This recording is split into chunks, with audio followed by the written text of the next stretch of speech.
Scott Hayden. Yeah. Oh, good. We're here to review this toy. Oh, cool.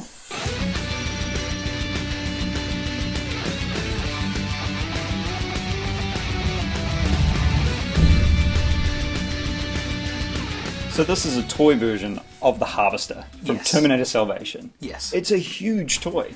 It is. And in the movie, it's supposed to be a huge robot. I mean, we're talking giant size. Yeah.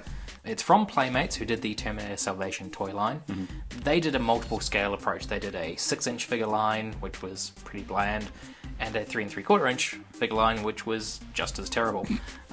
This figure isn't in scale with either one of those two options.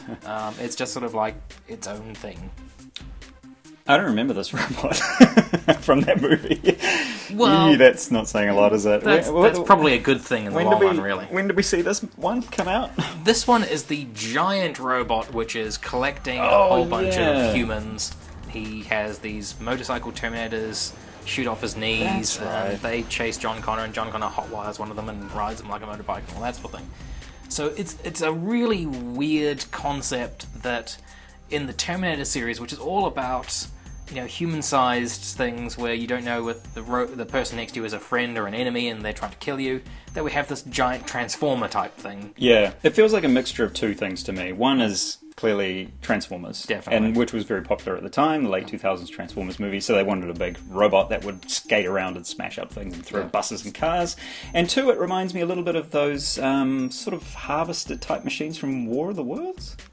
They sort of scooped up people and put them in their bellies and pooped out stuff, didn't they?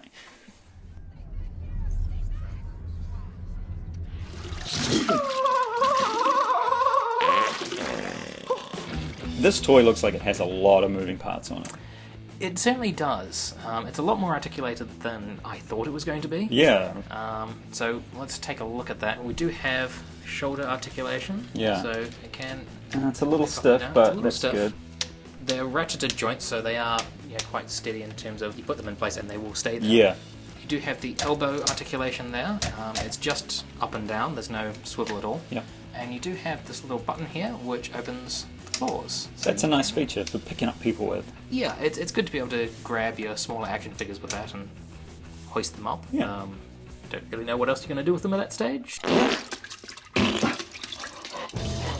And he's got two sets of arms. He does. He's got these little arms in the front here, which only raise up about that sort of level, and you've got a swivel on the wrist as such, and these claws do also open up, so you can grab some more figures that way. Yeah. And of course we do also have some leg articulation. That leg will bend at the knee, and also at the hip. He's got nice big feet to stand on and keep and them upright. They do also articulate up and down a little bit there. And you can see the pistons working a little bit in the background there, which is quite a nice little touch. Some of this articulation here, I don't know if they really needed it as much as that.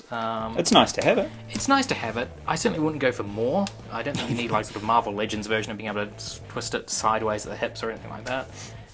It's more than enough to do what you really wanted to do. For the most part, that's probably going to be just standing around on a display. And he's got a gun on top. He does have a gun on top. And that does have a firing projectile. Let's see if we can hit the camera. Not even close. Limp. Well, that's kind of Terminator Salvation all around. Really. Yeah. But it does have one more feature, which is, you can see these little spotlights up there. And if we find the button in the center there, we get little lights. I don't really know that you need them as such. But yeah, I mean, it's an interesting figure. It's unique in the series, and this is actually a fairly decent toy of it for something which was made for the mass market. But it looks kind of nice. It's not that bad. It does look really nice. Hollywood has a history of robots that go way, way back. From Robbie the Robot all the way through to now. And this one has elements of a lot of the robots that we've seen in the past. Yeah. It's an interesting design, and I think the toy version is really quite good. There's a lot of articulation on it, and a little bit of light and a gun on top. You can get a lot of movement, a lot of posability out of him. He's big as, and there's a lot of moving parts, a lot of pieces to him. So for a sort of mass market toy, it's quite impressive. even the paint job is actually pretty good for something which you'd expect would just be cast in silver plastic. There's actually some weathering going on there, and it's quite nice. There's some slightly different colorations around the hinges. There's been actually more effort than you would think put into this one. It's just kind of a shame that they didn't put as much effort as they did in this one into the rest of the toy line, or even into the movie itself. Come with me if you want to live. So those are our thoughts on Playmates Terminator Salvation Harvester. Yeah. Big Mother. Anyway. Oh, no, this is a PG-13 film, remember? You can't say that. Oh, I can say one. I'm allowed one F-bomb. So, those are our thoughts on Playmates Terminator Salvation Harvester. Very cool toy. If you guys like that, let us know down below. Don't forget to thumbs up our video and subscribe to the channel for weekly videos right here for now, right? Yes, but we will see you in an alternate timeline.